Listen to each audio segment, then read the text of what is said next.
boa tarde, caros companheiros espíritas e simpatizantes da doutrina que estão mais uma vez ligados na Biguaçu FM 98.3. Estamos iniciando mais um programa Conhecendo o Espiritismo e vamos ouvir agora o hino de louvor a Deus na voz de Marcos Viana, o Pai Nosso.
Bendita sois vós entre as mulheres.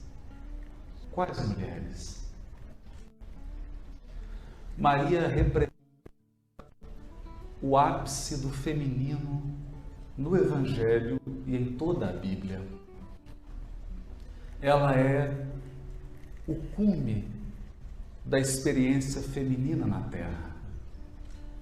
Ela representa a aquisição e a síntese das mais altas potencialidades e conquistas espirituais que o espírito feminino pode realizar nesse plano.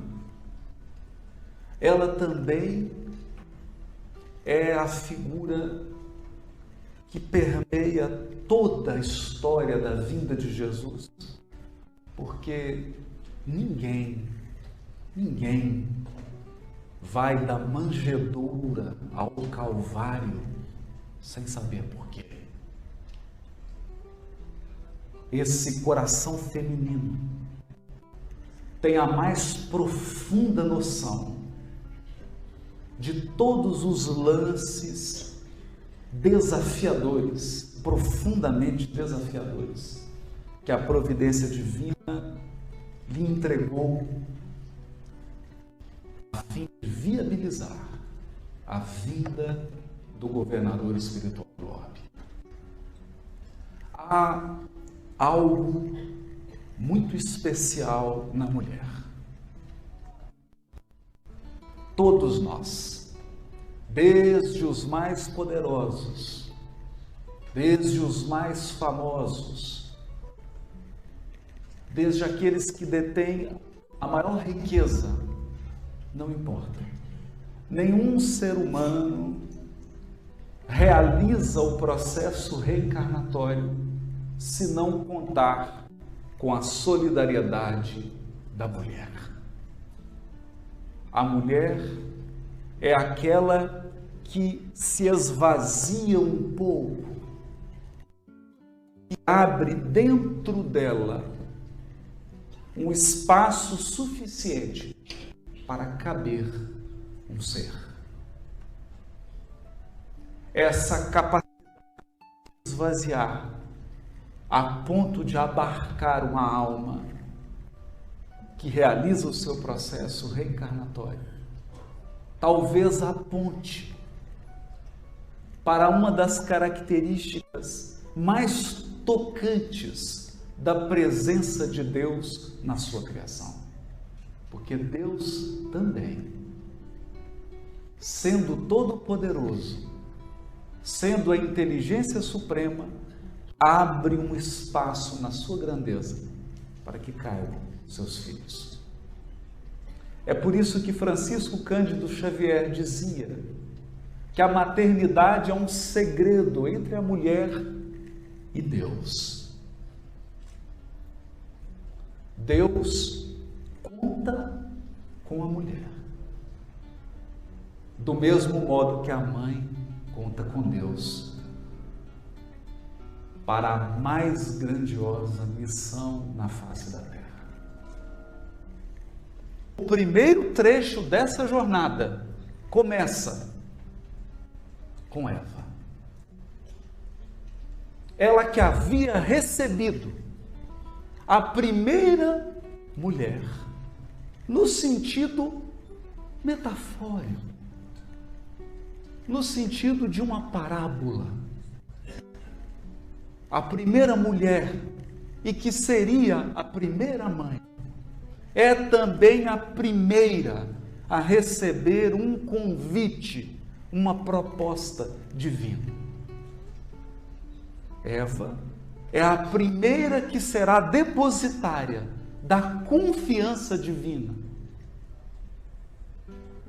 E como todo aquele que recebe um encargo, recebe atividades para serem desenvolvidas, mas também recebe limites que não podem ser transpostos.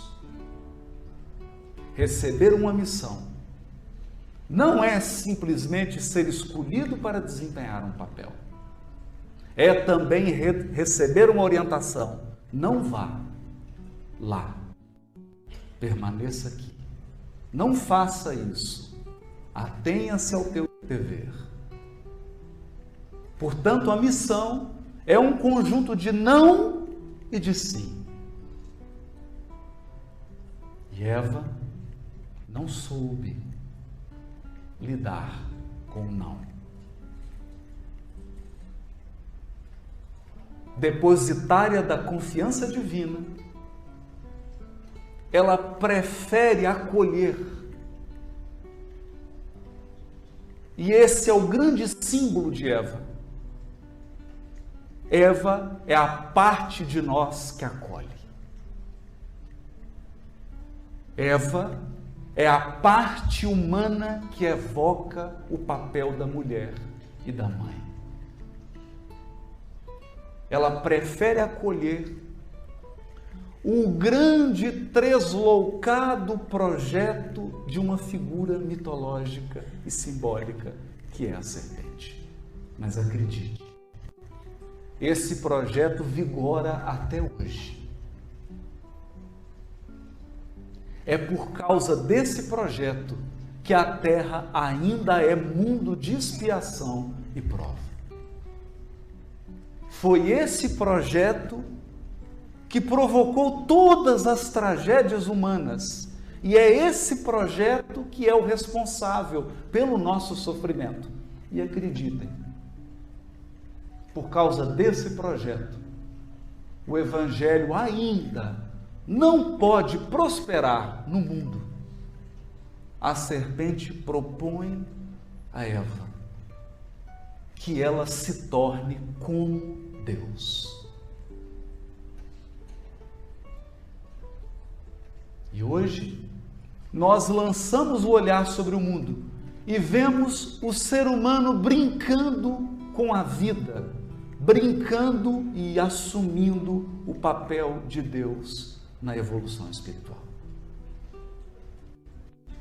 Desafiando as leis divinas, desafiando a autoridade do Criador, competindo com Deus, zombando da vida, zombando da moral que permeia a criação divina.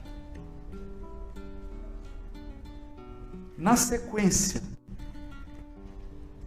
desse projeto e na sequência dessa falha da primeira mãe, surge o sofrimento. Eva terá 2 filhos. E dentro do seu lar, na sua esfera de ação, ela terá que conviver com os frutos da pior escolha da humanidade. É exatamente dessa escolha que nasce a competição de 2 irmãos. E um assassina o outro. Percebam, não falamos dos outros, nós estamos contando aqui a nossa história. Porque toda vez que a nossa mão se levanta para ferir um semelhante, nós somos a imagem exata de Caim. Ninguém mata outro. Todo aquele que mata, mata seu irmão.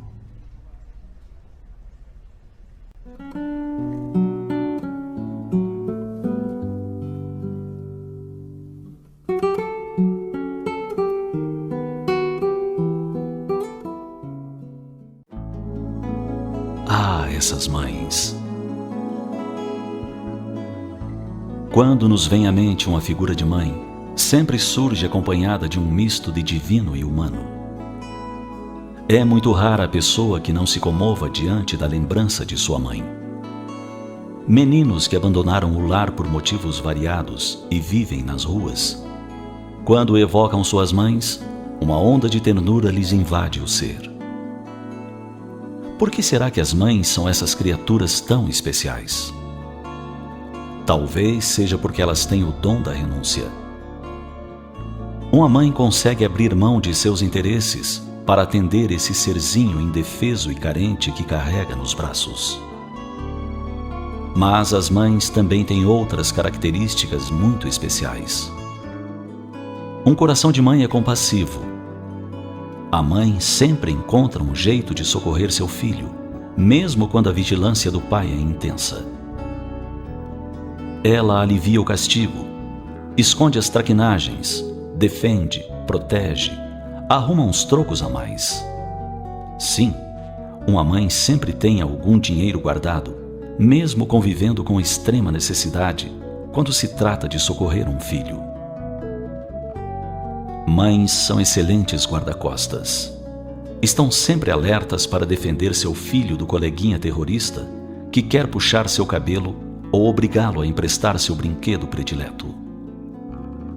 Quando a criança tem um pesadelo no meio da noite e o medo apavora, é a mãe que corre para acudir. As mães são um pouco fadas, pois um abraço seu cura qualquer sofrimento e seu beijo é um santo remédio contra a dor. Para os filhos, mesmo crescidos, a oração de mãe continua tendo o poder de remover qualquer dificuldade, resolver qualquer problema, afastar qualquer mal. No entender dos filhos, as mães têm ligação direta com Deus, pois tudo o que elas pedem, Deus atende. O respeito às mães perdura até nos lugares de onde a esperança fugiu. Onde a polícia não entra, as mães têm livre acesso, ainda que seja para puxar a orelha do filho que se desviou do caminho reto.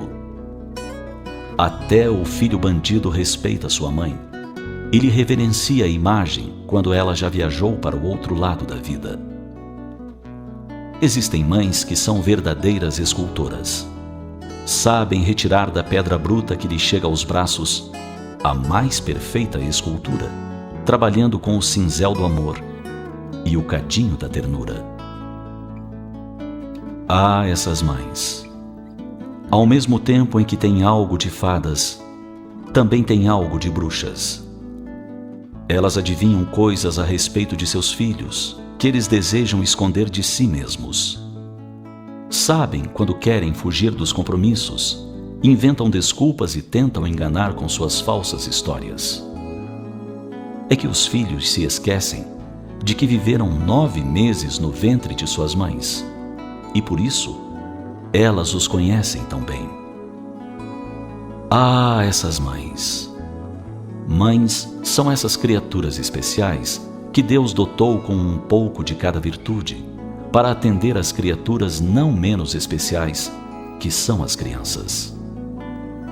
As mães adivinham que a sua missão é a mais importante da face da terra, pois é em seus braços que Deus deposita suas joias para que fiquem ainda mais brilhantes. Talvez seja por essa razão que Deus dotou as mães com sensibilidade e valentia, coragem e resignação, renúncia e ousadia, afeto e firmeza.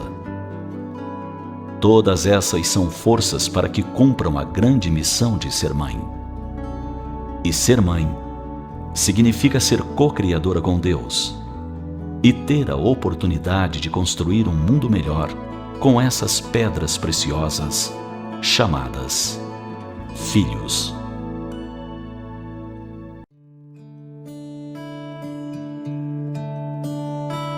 Quando a vida bater forte e sua alma sangrar,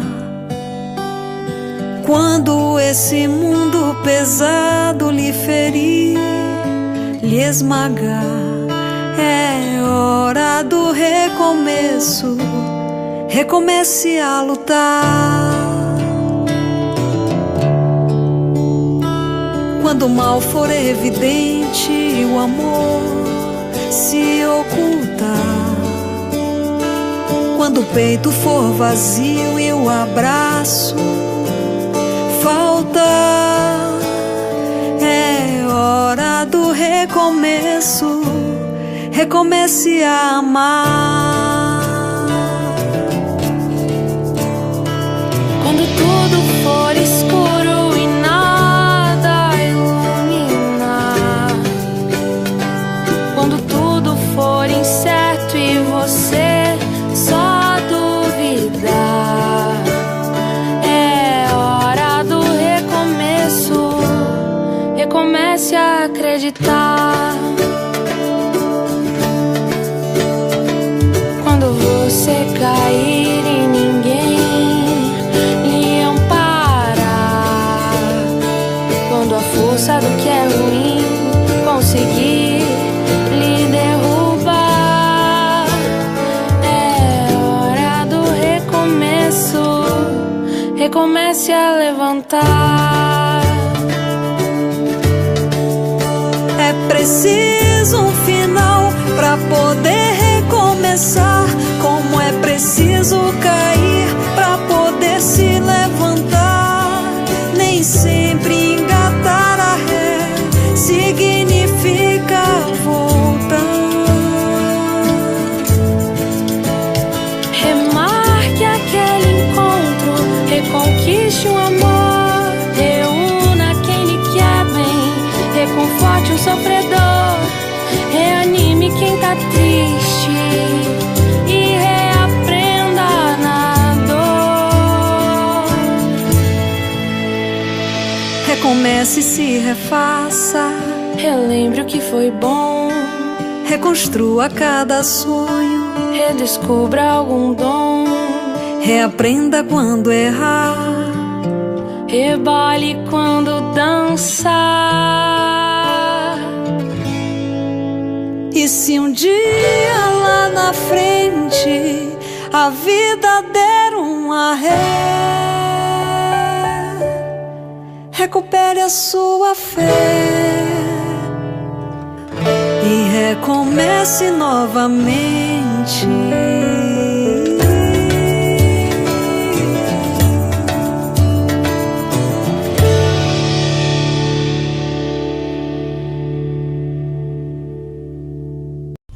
Na 98 FM, programa Conhecendo o Espiritismo.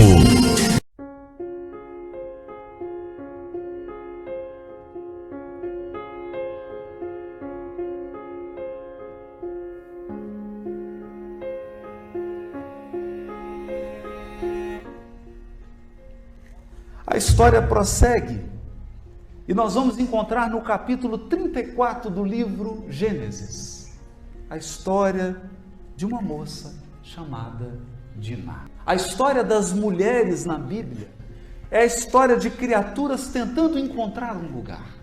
É a história do encarnado.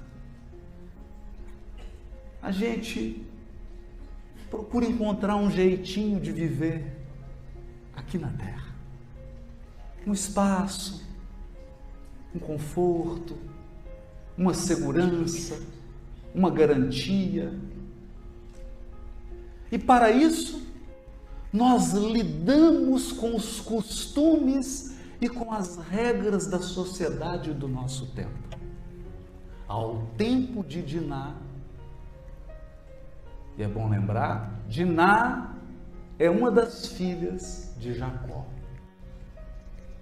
Ela tem, portanto, 12 irmãos. Mas desses 12 tem 2 especiais: Simeão e Levi. E Diná, buscando os caminhos que eram possíveis para a mulher naquele tempo. Que caminhos eram esses? A mulher saía da autoridade do pai para ingressar na autoridade do marido. Sob a autoridade do pai, ela deveria ser filha exemplar.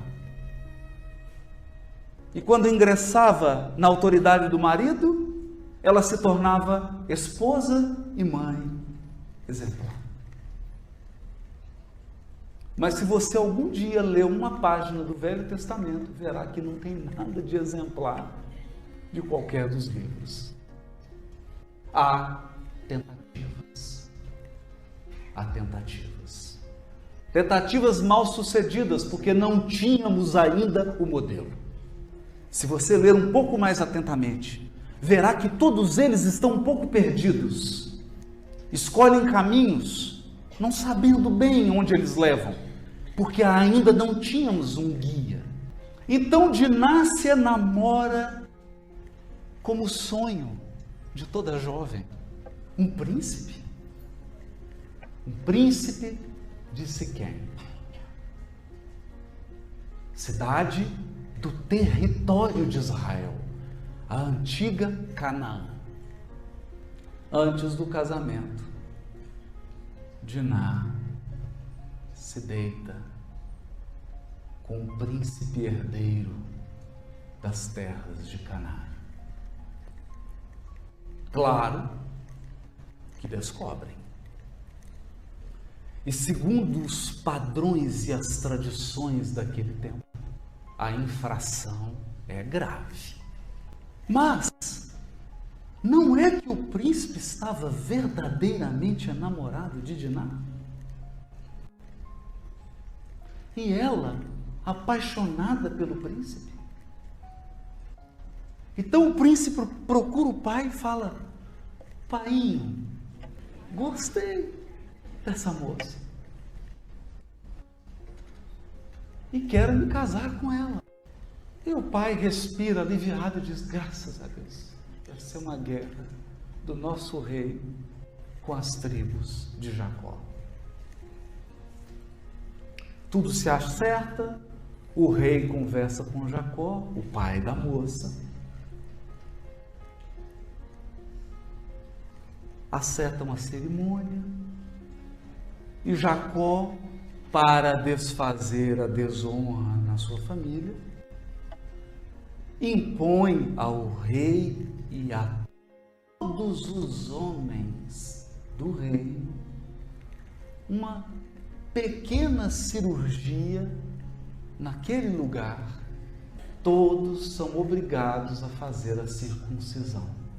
E estavam lá, operados, abatidos, Simeão e Levi, aproveitando-se daquele estado, invadem a cidade e matam todos os homens do reino. O rei, o príncipe e todos os homens. Para quê? Para lavar a honra da irmã. É bom lembrar que esse era o povo que morava naquelas terras. Eu acho que você já entendeu um pouquinho do conflito. Mas não tem como eu também não mencionar Tamar. Tamar era filha de um cananeu, mais uma vez. Filha do povo que vivia em Israel. Israel se chamava Canaã. E o que acontece com Tamar? Ela casa com um primogênito, mas ele morre e ela não pode ter filho. A mulher que não tem filho, naquela época, ela está em profunda desvantagem. Então aplica-se a lei do levirato. O irmão é obrigado a casar com a cunhada, para garantir a descendência. O irmão casa. E Tamar fala: ufa, meu Deus, vou ter filho. O irmão morre.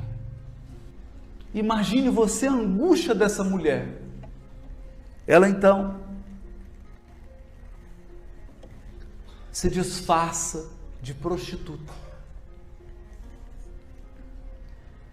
E Tamar engravida do sogro, disfarçada de prostituta. Tamar tinha resolvido o seu problema, mas o sogro dela estava com outro. Vamos nos concentrar no problema de Tamar. É claro que esses expedientes têm um efeito, porque nós vivemos sob o império de uma lei de causa e efeito. Tamar tem uma filha chamada Zara. Zara é gêmea, tem um irmão. E quando a parteira está preparando para fazer o parto, ela coloca a mãozinha para fora e a parteira fala: opa, faz igual fizeram com a gente, põe uma pulseirinha. O Arthur está com ela. Só que colocar a pulseirinha vermelha e ela coloca a mãozinha para dentro. E o irmão nasce na frente. Não, essa é a história de Zara. A luta feminina até para nascer. Essa história prossegue. Eu vou citar só mais uma. Ruth. Ruth se torna viúva. Ela é moabita. É uma estrangeira. E quando ela se torna viúva, ela resolve acompanhar sua sogra Noemi.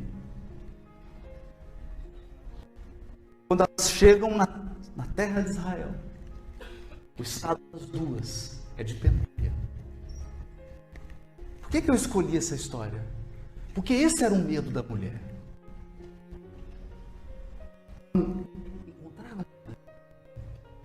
Não gerar um filho,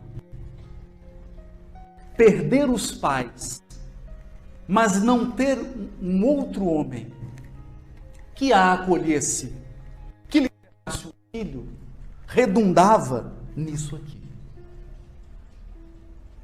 no completo abandono, na penúria.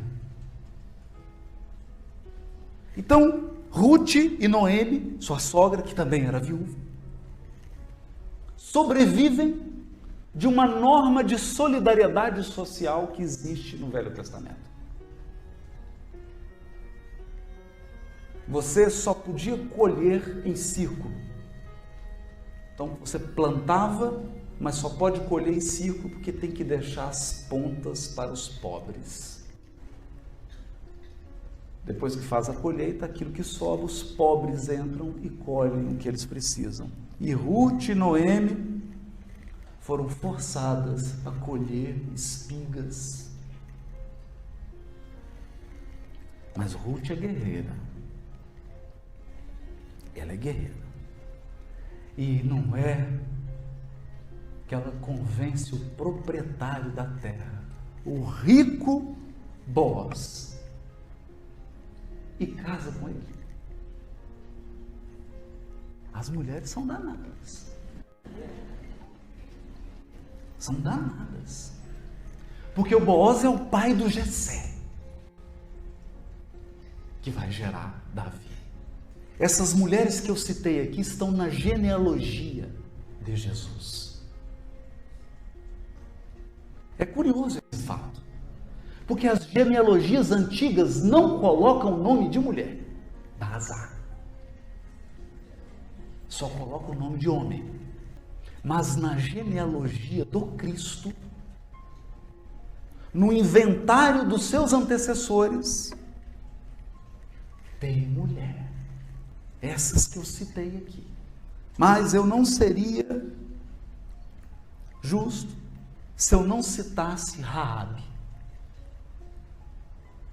Raabe é apenas mencionada no primeiro livro de Crônicas, capítulo 2, versículo 11 a 13. Raabe é aquela parenta que você não fala muito o nome, que tem vergonha de dizer que ela é da sua família. Raabe era uma prostituta. Então você talvez pense assim, então tem uma prostituta na genealogia de Jesus? E você esperava o que de Jesus? Que ele viesse e não acolhesse a todos?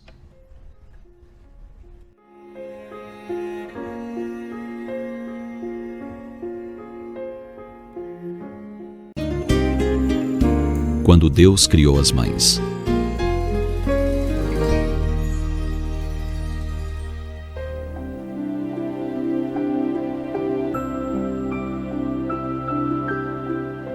Diz uma lenda que o dia em que o bom Deus criou as mães, um mensageiro se acercou dele e lhe perguntou o porquê de tanto zelo com aquela criação. Em que, afinal de contas, ela era tão especial? O bondoso e paciente pai de todos nós lhe explicou que aquela mulher teria o papel de mãe, pelo que merecia especial cuidado. Ela deveria ter um beijo que tivesse o dom de curar qualquer coisa, desde leves machucados até namoro terminado. Deveria ser dotada de mãos hábeis e ligeiras, que agissem depressa, preparando o lanche do filho, enquanto mexesse nas panelas para que o almoço não queimasse. Que tivesse noções básicas de enfermagem e fosse catedrática em medicina da alma. Que aplicasse curativos nos ferimentos do corpo e colocasse bálsamo nas chagas da alma ferida e magoada. Mãos que soubessem acarinhar, mas que fossem firmes para transmitir segurança ao filho de passos vacilantes. Mãos que soubessem transformar um pedaço de tecido, quase insignificante, numa roupa especial para a festinha da escola. Por ser mãe, deveria ser dotada de muitos pares de olhos. Um par para ver através de portas fechadas, para aqueles momentos em que se perguntasse o que é que as crianças estão tramando no quarto fechado. Outro par para ver o que não deveria, mas precisa saber. E, naturalmente, olhos normais para fitar com doçura uma criança em apuros e lhe dizer: eu te compreendo, não tenhas medo, eu te amo, mesmo sem dizer nenhuma palavra. O modelo de mãe deveria ser dotado ainda da capacidade de convencer uma criança de 9 anos a tomar banho, uma de 5 a escovar os dentes e dormir quando está na hora. Um modelo delicado com certeza, mas resistente, capaz de resistir ao vendaval da adversidade e proteger os filhos, de superar a própria enfermidade em benefício dos seus amados e de alimentar uma família com o pão do amor. uma mulher com capacidade de pensar e fazer acordos com as mais diversas faixas de idade. Uma mulher com capacidade de derramar lágrimas de saudade e de dor. Mas ainda assim, insistir para que o filho parta em busca do que lhe constitua a felicidade ou signifique seu progresso maior. Uma mulher com lágrimas especiais para os dias da alegria e os da tristeza, para as horas de desapontamento e de solidão. Uma mulher de lábios ternos que soubesse cantar canções de ninar para os bebês e tivesse sempre as palavras certas para o filho arrependido pelas tolices feitas. Lábios que soubessem falar de Deus, do universo e do amor, que cantassem poemas de exaltação à beleza da paisagem e aos encantos da vida. Uma mulher, uma mãe.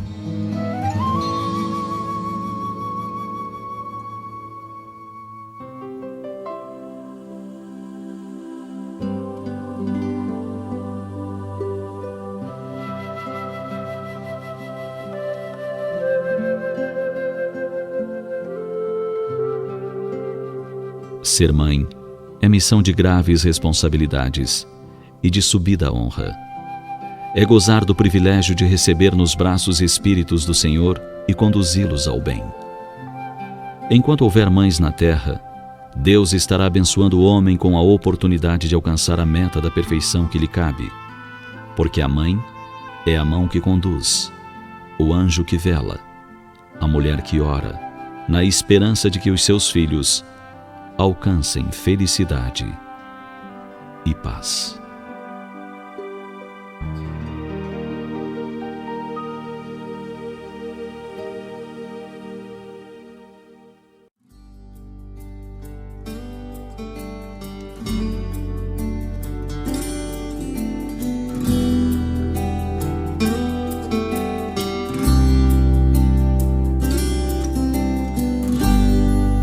Quando tudo que você tiver for um coração cansado e só, quando a voz do vento lhe disser toda a estrada tem poeira e pó, quando tudo que você puder for chorar sem saber como se despedir de passados tão bonitos que precisam ficar, pois o tempo nos exige seguir. Quando o frio lhe couber nas mãos e calar for o que convier, quando não mais importa ter razão e a verdade é só de quem souber, persista na semente que ainda não floriu, não deixe de amar só porque ninguém viu. Reverencia tudo que te machucou, verás que a luz do dia sempre te abraçou.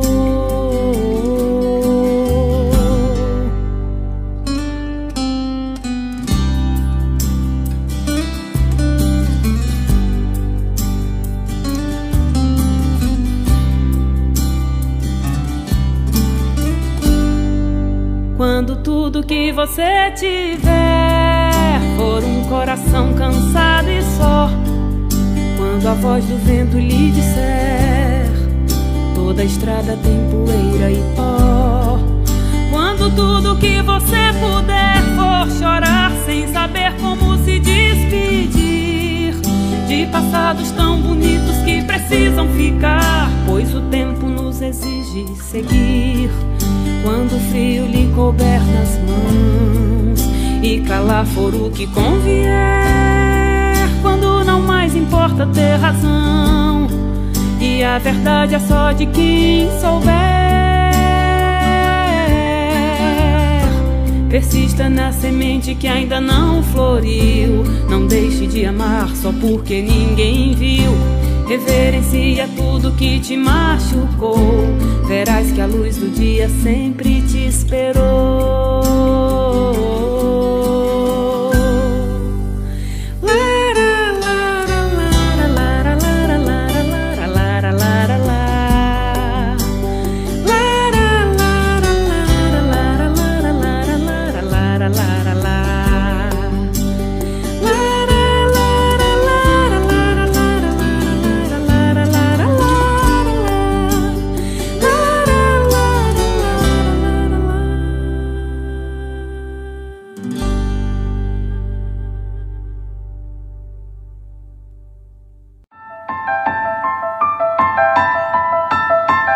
De todos os desvios da vida humana, o suicídio é talvez o maior deles pela sua característica de falso heroísmo, de negação absoluta da lei do amor e de suprema rebeldia à vontade de Deus, cuja justiça nunca se faz sentir junto dos homens sem a luz da misericórdia.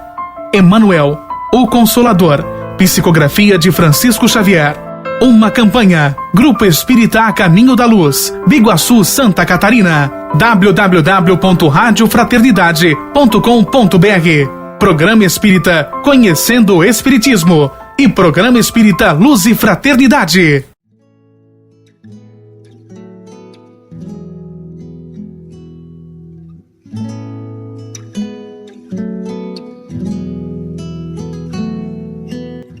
Essa história começa com uma jovem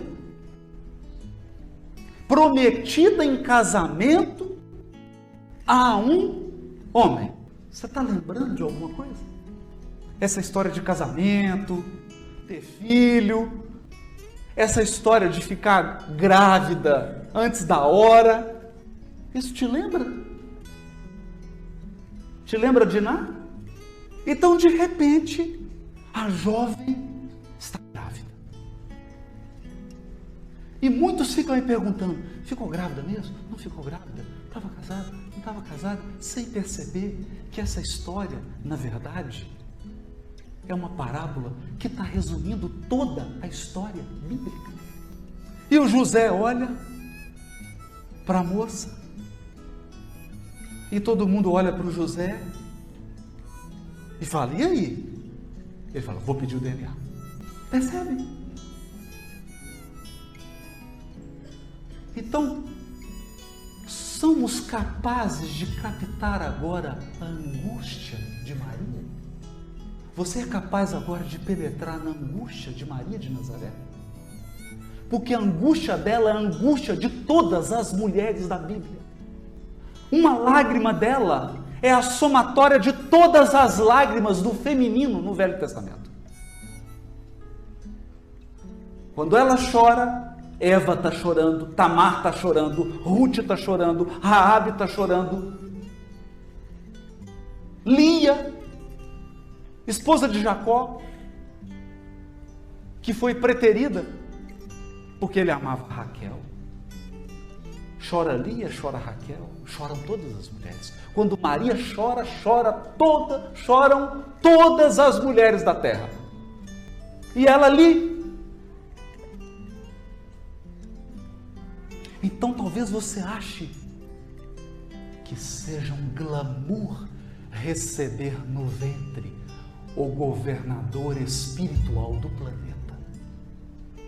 Mas para essa guerreira, a história começou com uma boa dose de desafio. E é então que ela vê o anjo. E é então que o anjo fala o que a Santana falou. E o que faz Maria? Sabe o que faz Maria? Ela muda a história bíblica, porque todas as outras mulheres antes dela preferiram agir antes de Deus. Todas as outras mulheres se apressaram. Poderiam ter aguardado a intervenção divina, mas como nós encarnados, fizeram exatamente o que nós fazemos. O que nós fazemos? Deus é lento, deixa eu resolver do meu jeito. Eu vou encontrar uma solução. Eu sei que é pior, mas como Deus é devagar, eu gosto das coisas rápidas e mal feitas. Mas essa não. Sabe o que ela dirá? Maria dirá o que nenhuma mulher antes dela teve coragem de dizer. Eis aqui a tua serva, faça-se em mim segundo a tua vontade. Ela simplesmente, às vésperas de receber no seu ventre o maior espírito que já veio ao mundo, ela fez a escolha mais certa e a mais difícil que uma mulher já fez. Ela entregou a Deus. Eu sou tua serva. E Deus agiu. Deus manda o anjo e ele fala com José. Percebe? Não fica apegado a detalhes históricos. Não fica preso a minúcias. Essa história é uma sublime lição. Porque o anjo aparece a José e diz para ele: você sabe quem está no ventre da tua futura esposa? Sabe? O nome dele é Salvação. Porque ele vem para ser o guia da humanidade inteira. Doravante, ninguém precisará peregrinar sem rumo sobre a face da terra. Ninguém precisará mais fazer experiências loucas, porque ele será o modelo. Ele vem salvar o ser humano de si mesmo, vem nos salvar de nós mesmos. Então José acata. Então Maria, que entrega a vida e silencia, espera a ação divina. E talvez você esteja imaginando uma ação divina que vem e a arrebata de todos os problemas. Não. Ela precisa sair da sua terra natal. Sabe o que é para uma mulher ter que dar à luz longe da sua família? Sem ter uma mãe para ajudar? Sem ter uma tia para curar o umbigo? Sem ter um parente para visitar? E ir para uma cidade estranha, bem estranha. E então começa a vida, não mais da mulher Maria, que já redimiu todas as mulheres. Começa agora a história da mãe, a mãe das mães, a mãe de todas as mães da terra, o modelo de mãe. E logo ela percebe naquela criaturinha algumas coisas estranhas. Por exemplo, ela o surpreende conversando com bandidos, assassinos, ladrões, homens perigosos daquele tempo. E ele, criancinha, conversando e orientando. E o coração dela vai experimentar essa angústia muitas vezes. Ela fará no seu desvelo, no seu amor de mãe, o que fazem as mães. Maria também vai procurar os benefícios no templo,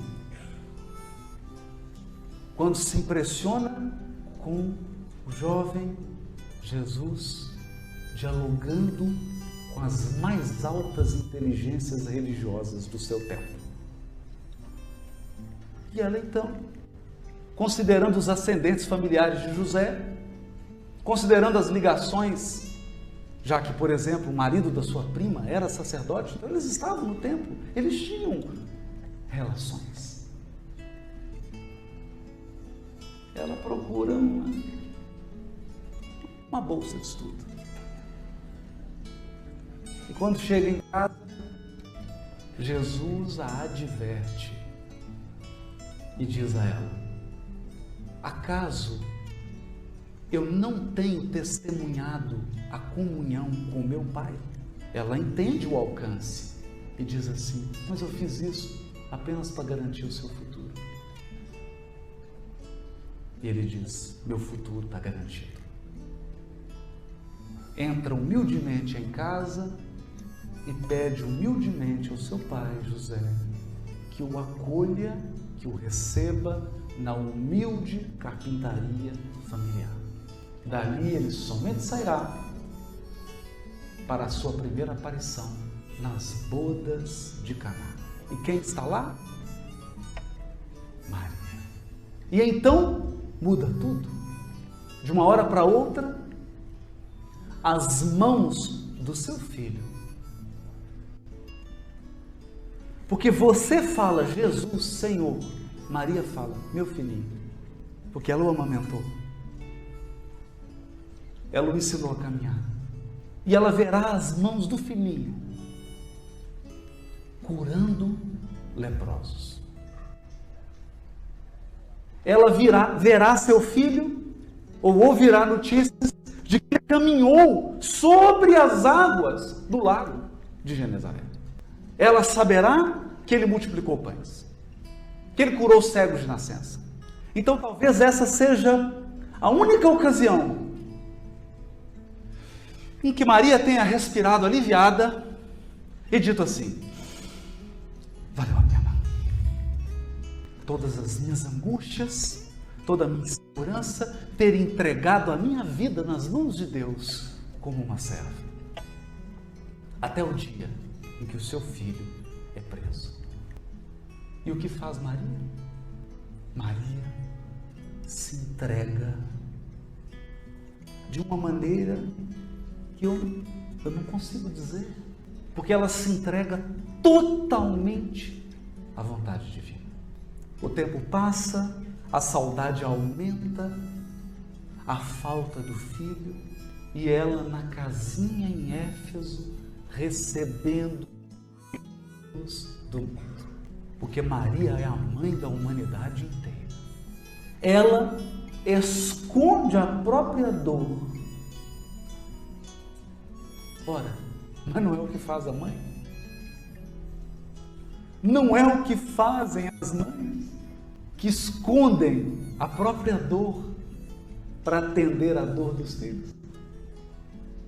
Que esconde a própria fome para saciar a fome dos filhos? Que encontra forças, sabe Deus onde? Para mesmo quando não tem nem para si mesmo, ela consegue extrair algo para dar para o filho.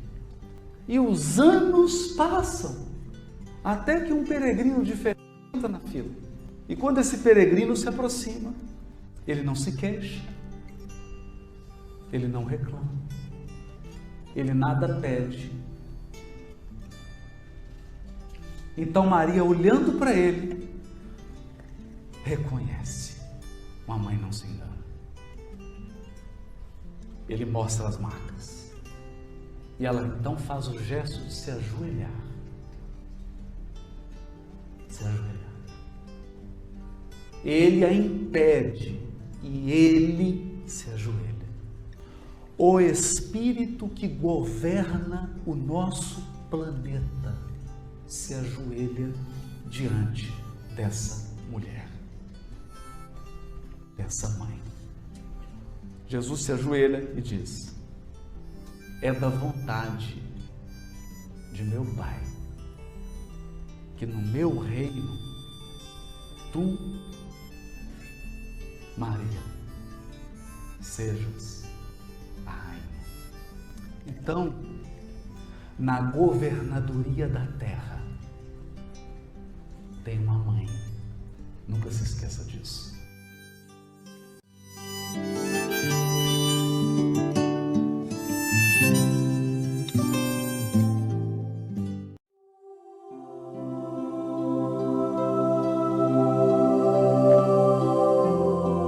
No Dia das Mães.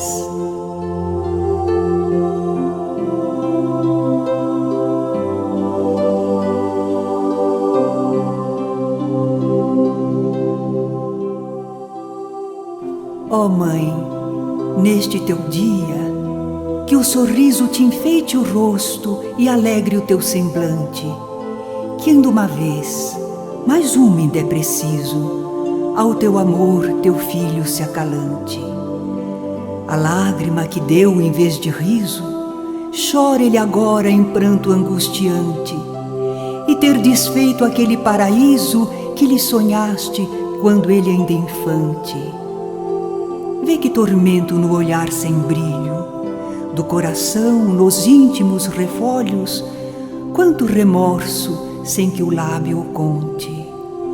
Deixa cair, ó Mãe, sobre teu filho a luz bondosa que te habita os olhos, e a tua mão lhe pousa sobre a fronte.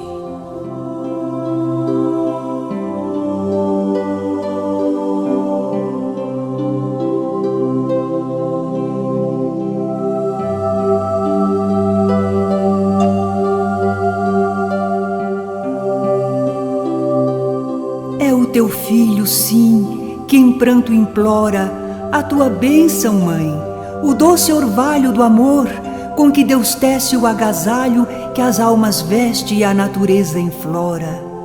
É o teu filho, sim, na graça desta hora, mesmo imperfeito, pecador e falho, busca teu seio e nele terno chora por teu amor.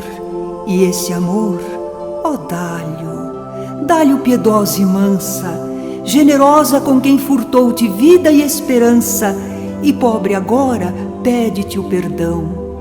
Dá-lhe em fartura, em messe esplendorosa, o amor que Deus te deu em abastança, de que tão rico fez teu coração.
nos dará.